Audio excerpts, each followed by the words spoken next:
Good evening and welcome. Thank you for joining us tonight for this reverent celebration of America's leaders, both past and present. Now the Walt Disney World Resort proudly presents the Hall of Presidents.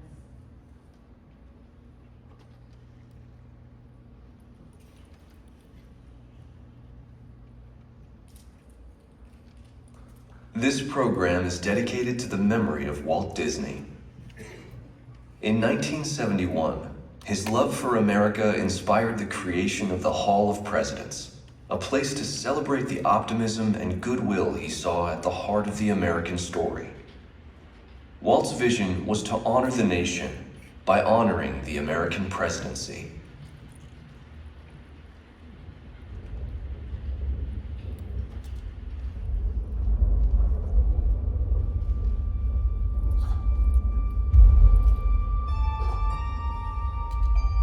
It is 1783, and the smoke is clearing in the wake of the Revolutionary War.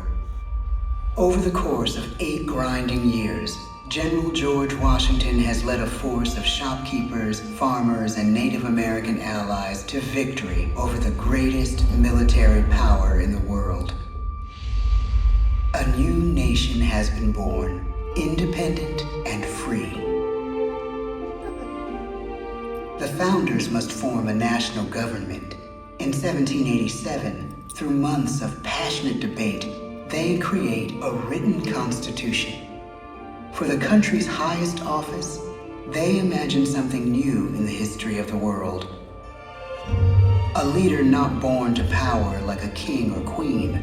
A leader who has not seized power through conquest. A leader not separate from the people, but elected by the people. From among the people. We, the people. This is a new idea, an American idea. The idea of a president.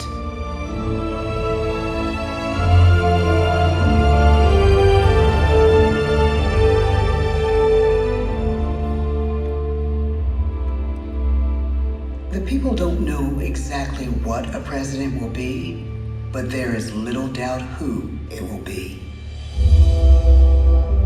George Washington's stature and bearing have marked him as a leader. His integrity has made him a great one. Washington knows that many generals who have led successful revolutions make themselves dictators or kings. Instead, he steps down from power and retires to his home, Mount Vernon. The world takes note, and George Washington becomes the symbol of American ideals. In the first presidential election, it's Washington by a landslide. The only doubt seems to be his own. He writes, "Integrity and firmness is all I can promise. Integrity and firmness is exactly what we need." Everything he does as president will set a model for his successors. His final act may be the most important of all. After 2 terms, with no term limit in the Constitution and amid overwhelming support to stay in office, he steps down once again and hands power back to the people. He wants us to speak, to elect a new president. During the early years of the Republic, we choose leaders as different as Thomas Jefferson, John Adams, and Andrew Jackson. Elections are often bitter. Each president stands at that fiery intersection where personal character meets the challenges of the times. Some call the presidency a glorious burden. Jefferson calls it a splendid misery. We, the people, must choose well. We elect 15 presidents before the course of history brings us to the edge of a crisis like no other. A nation born of freedom still permits slavery. As the country pushes west, will new states be slave or free? The question produces bitter conflict. The issue rocks the election of 1860 and brings Abraham Lincoln onto the national stage. The tall, lanky, some say uncouth candidate from Illinois is a master of words at a time when speeches are printed in full for people to read. A house divided against itself cannot stand, he has said. With Lincoln's election, the House does indeed divide. Civil War. 11 states secede from the Union. The war becomes a defining passage in the American story. The president's own inner strength and depth of character changed the course of history. Lincoln had come up the hard way on the American frontier, desperately poor, with less than a year of formal schooling. His early years were scarred by tragedy, the death of his mother, his sister, his first love. He struggles with depression, but never loses his determination to rise above it. He once said he's driven by a desire to leave the world a little better place for having lived in it. The war rages. Lincoln fights to preserve the Union and end slavery. Neither is a sure thing.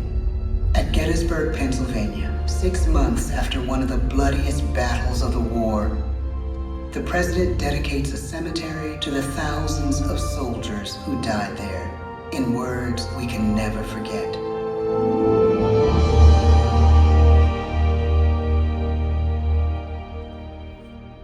"Fourscore-and-7 years ago, our fathers brought forth on this continent a new nation, conceived in liberty and dedicated to the proposition that all men are created equal. Now we are engaged in a great civil war, testing whether that nation or any nation, so conceived and so dedicated, can long endure. We are met on a great battlefield of that war. We have come to dedicate a portion of that field as a final resting place for those who here gave their lives, that that nation might live. It is altogether fitting and proper that we should do this. But in a larger sense, we cannot dedicate, we cannot consecrate, we cannot hallow this ground. The brave men, living and dead, who struggled here, have consecrated it far above our poor power to add or detract. The world will little note, nor long remember what we say here, but it can never forget what they did here. It is for us, the living, rather, to be dedicated here to the unfinished work which they who fought here have thus far so nobly advanced. It is rather for us to be here dedicated to the great task remaining before us, that from these honored dead we take increased devotion to that cause for which they gave the last full measure of devotion. That we here highly resolve that these dead shall not have died in vain, that this nation, under God, shall have a new birth of freedom, and the government of the people, by the people, for the people, shall not perish from the earth. The blood of over 500,000 Americans is spilled in this Civil War. President Lincoln's enduring hope is to give true meaning to the sacrifices of so many, to lead us to that new birth of freedom. With the end of the war and the end of slavery, a new birth truly begins. As we roll toward the 20th century, settlers roll west on wagon wheels and railroads connect the nation coast to coast. Millions of immigrants pour in from Europe and Asia. Population doubles. Our economy triples. Our standing among nations rises. We need presidents who can lead both at home and abroad. At the same time, a young Theodore Roosevelt is retreating from New York politics and personal tragedy. The death of his wife and his mother on the same day in the same house. In the Badlands of North Dakota, he rethinks his life and the life of his country. he returns stronger in body and spirit. His renewed energy is just what his country needs.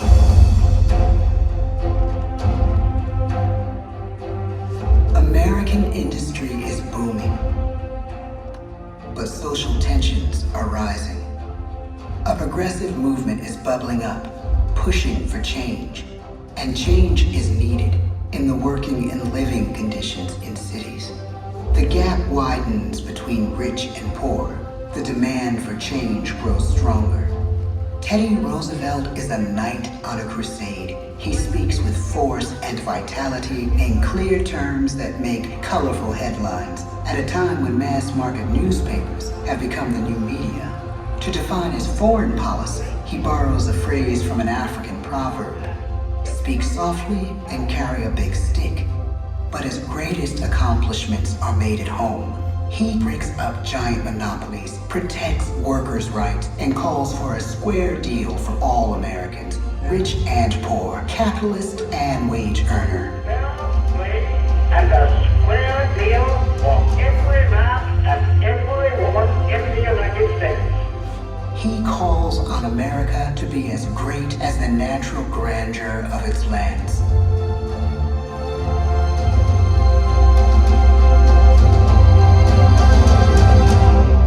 Keep your eyes on the stars and your feet on the ground, he tells us.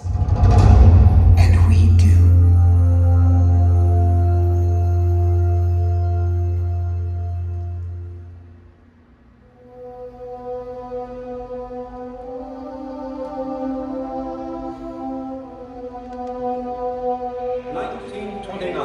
The bottom fell out of the market. 12 million unemployed. The bread lines and the soup. The results of the 1932 election now appear. When we elect our 32nd president, it is the worst of times.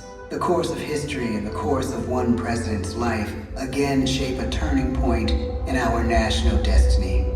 Franklin D. Roosevelt, paralyzed by polio, knows how to restore the faith of a people paralyzed by the Great Depression. I believe in practical explanation and in practical policy. He has found the inner strength his countrymen now need. He speaks to us like a friend, a neighbor. His optimism is contagious, his voice perfect for the latest breakthrough medium, radio. He calls us to believe we have nothing to fear but fear itself. And we do believe. Tonight's attacks on England are perhaps the most widespread of the war in the course of the day. But an even greater challenge dominates his final years in office. The Second World War.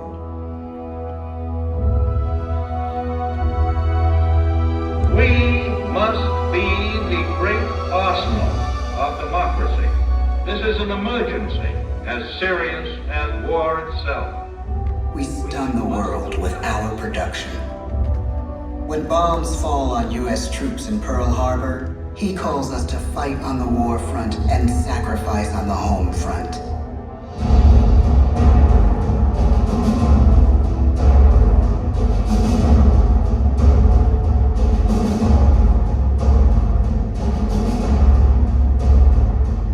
The harder the sacrifice, the more glorious the triumph.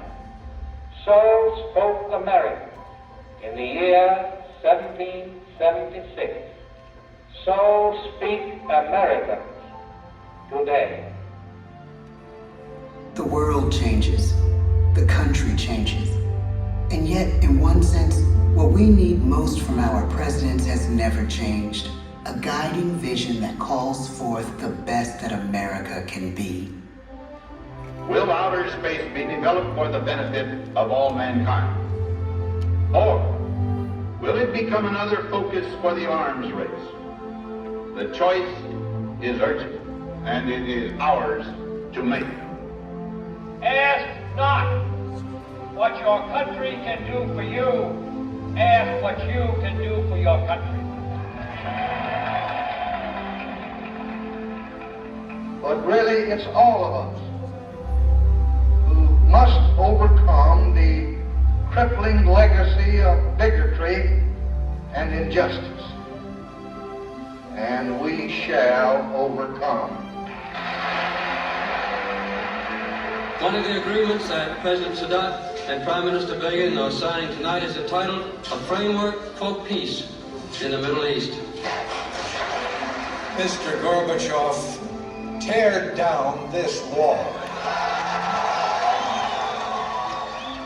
You have lost too much, but you have certainly not lost America. I can hear you. The rest of the world hears you. Loving this country requires the willingness to speak out for what is right, to shake up the status quo. That's America.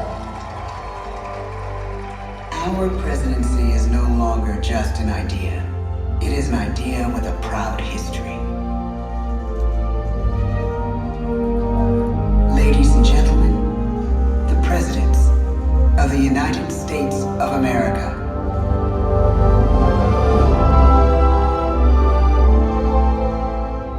George Washington, John Adams, Thomas Jefferson, James Madison, James Monroe, John Quincy Adams, Andrew Jackson, Martin Van Buren, William Henry Harrison, John Tyler, James K. Polk, Zachary Taylor, Millard Fillmore, Franklin Pierce,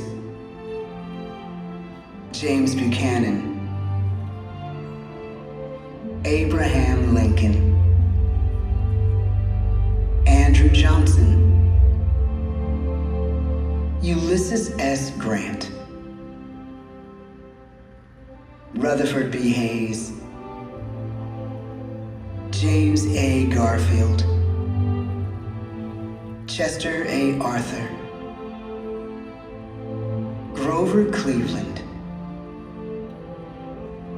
Benjamin Harrison, William McKinley,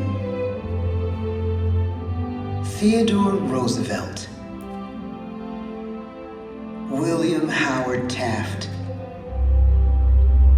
Woodrow Wilson,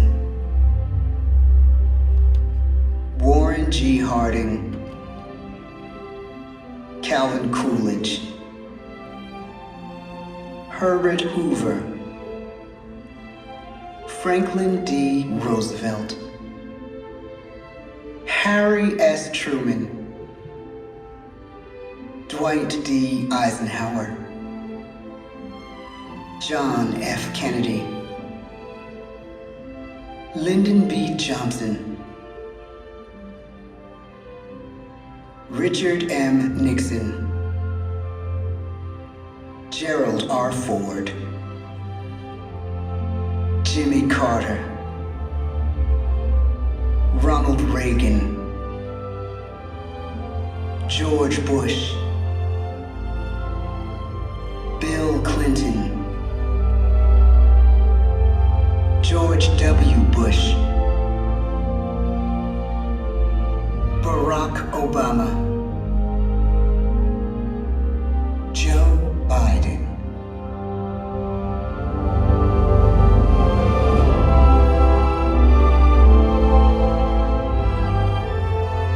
And now we come to the present. Once again, we place our trust in the idea of a president, as we have from the beginning. My fellow citizens, no event could have filled me with greater anxieties than that notification on the 14th day of April, 1789, that you had selected me to lead our nation. But it was with the confidence of my fellow citizens that I took an oath. 35 simple words that have been repeated by every American president throughout history. I, Donald John Trump, do solemnly swear that I will faithfully execute the office of President of the United States and will, to the best of my ability, preserve, protect, and defend the Constitution of the United States. So help me God. The presidency of the United States is a role unique in the world, an office entrusted to each president by us, we the people. Therein lies the genius of that new idea, now over 200 years old. A new idea our presidents have turned into a great American idea again and again.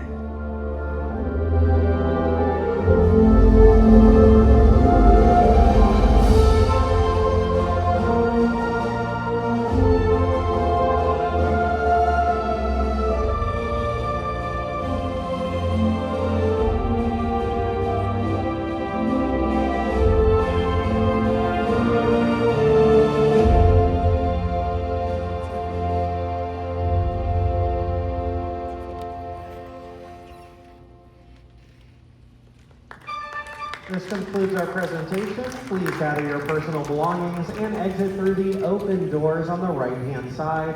Thank you for joining us, and we hope you have an excellent rest of your day at Magic Kingdom.